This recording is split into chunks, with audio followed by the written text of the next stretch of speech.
प्रश्न कैसे पूछता है? पूछ लिया कि प्रत्यक्ष लोकतंत्र के जनक कौन है?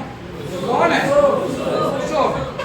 प्रत्यक्ष लोकतंत्र बड़े बड़े देशों में पाई जाती है कि छोटे छोटे देशों में?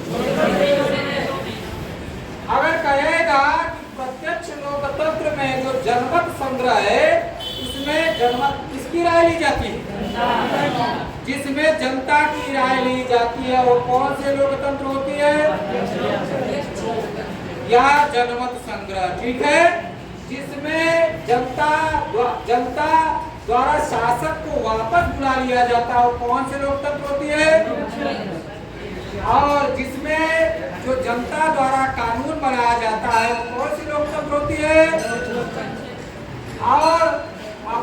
और इसमें ये पूछता है कि जो जनमत संग्रह रिकॉल है उपक्रम में जो संशोधन होता है वो विशेष बहुमत होता है कि साधारण बहुमत से?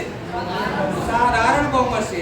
अर्थात प्रत्यक्ष लोकतंत्र में जो सुधार होगा वो साधारण बहुमत से होगा। साधारण बहुमत से जो जितने सदस्य हैं उनके 50% प्लस लोग भाग लेते हैं।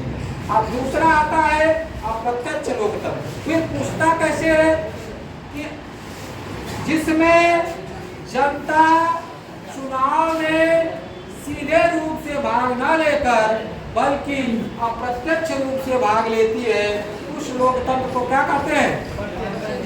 राष्ट्र।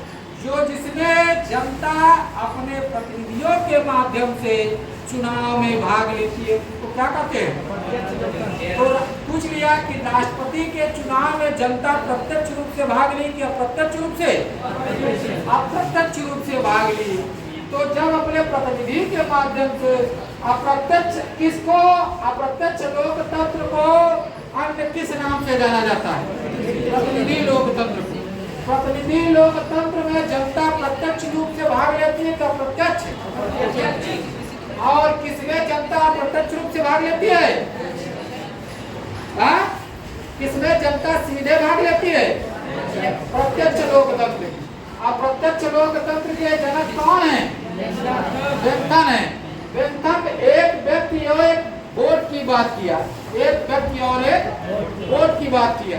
तो राष्ट्रपति के चुनाव, उपराष्ट्रपति के चुनाव में जनता प्रत्यक्ष रूप से भाग ले रहे हैं कि अप्रत्यक्ष? बोलो, किसके माध्यम से? अप्रत्यक्ष रूप से। जिस चुनाव में जनता सीधे रूप से भाग लेती है उस लोकतंत्र को क्या कहा जाता है? जिस चुनाव में जनता अपने प्रतिनिधियों के माध्यम से भाग लेती है उसको क्या कहते हैं? लोकतंत्र वह होता है शासन का वह प्रणाली जिसमें जनता प्रत्यक्ष और अप्रत्यक्ष रूप से शासन में भाग लेती है। समझ रहे? इस तरह से प्रश्न पूछना